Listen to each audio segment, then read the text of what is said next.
Hello दोस्तों, स्वागत है आपका हमारे YouTube चैनल RSBD परिवर्तन क्लासेस में। दोस्तों, आज की इस वीडियो में हमने भारतीय संविधान एवं राज्य व्यवस्था से संबंधित विभिन्न प्रतियोगी परीक्षा में पूछे गए ऐसे प्रश्नों का संकलन किया है जिनका आगामी परीक्षाओं में भी पूछे जाने की संभावना है।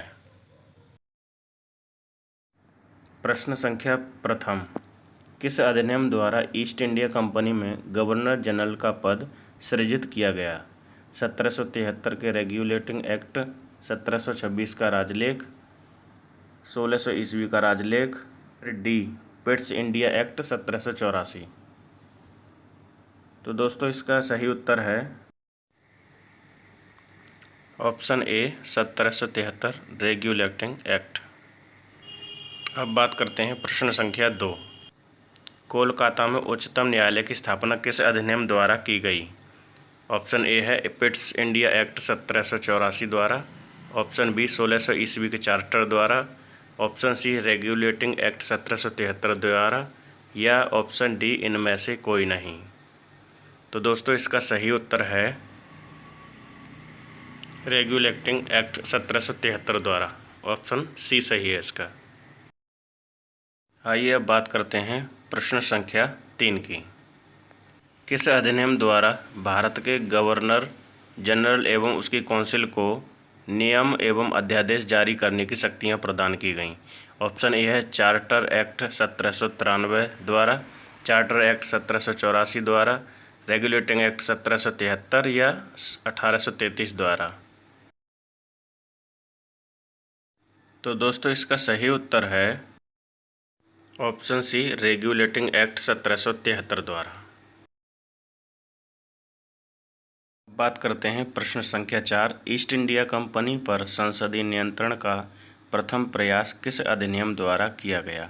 ऑप्शन ए है रेगुलेटिंग एक्ट 1773 द्वारा, ऑप्शन बी चार्टर एक्ट 1853 द्वारा, ऑप्शन सी चार्टर एक्ट 1833 द्वारा, या इनमें से कोई नहीं।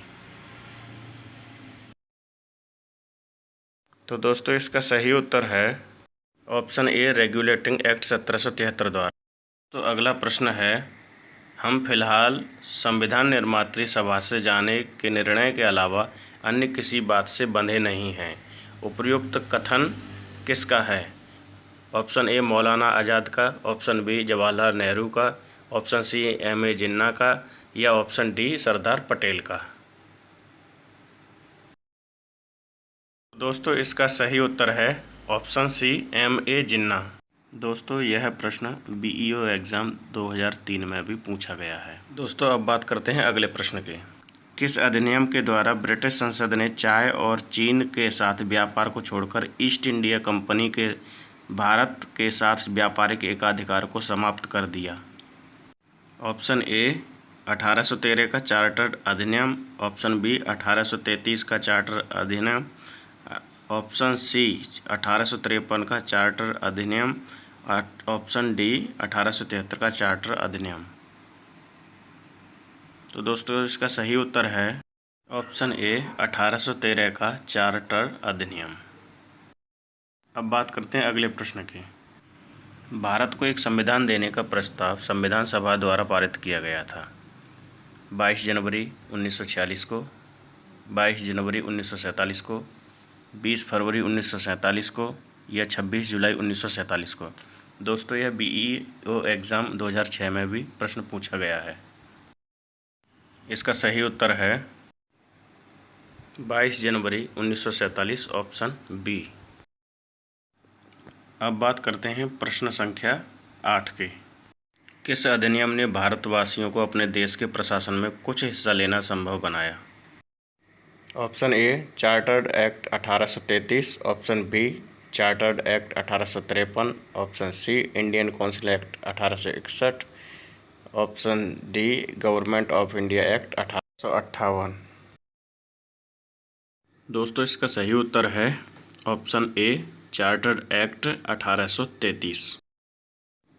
अब बात करते हैं अगले प्रश्न की। केंद्र में कौन सा एक्ट द्विसदनीय विधायिका लाया? Option A act 1861, option B act 1917, option C act 1919, option D act 1915।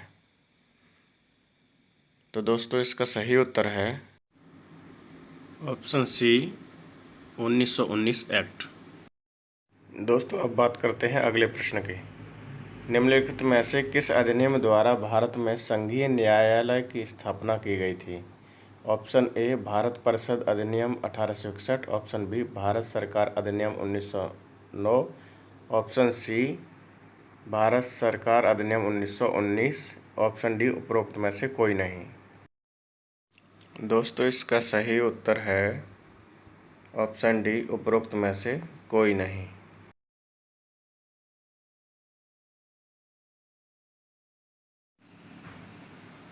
दोस्तों अब बात करते हैं अगले प्रश्न की। भारत में स्थानीय स्वायत्त शासन का जनक किसे माना जाता है? Option A lord Dalhousie, option B lord Canning, option C lord Curzon या ऑप्शन डी लॉर्ड रिपन। तो दोस्तों इसका सही उत्तर है ऑप्शन डी लॉर्ड रिपन। आइए अब बात करते हैं अगले प्रश्न की। भारतीय संविधान का बृहद होने का कारण है? ऑप्शन ए इसमें अनेक संविधानों के अनुभव समाविष्ट हैं, ऑप्शन बी विस्तृत प्रशासकीय प्रावधान, ऑप्शन सी यह एक बड़े देश के शासन से संबंधित है, ऑप्शन डी इसमें संघ तथा राज्य सरकारों का संविधान है। तो दोस्तों इसका सही उत्तर होगा ऑप्शन डी इसमें संघ तथा राज्य सरकारों का संविधान है।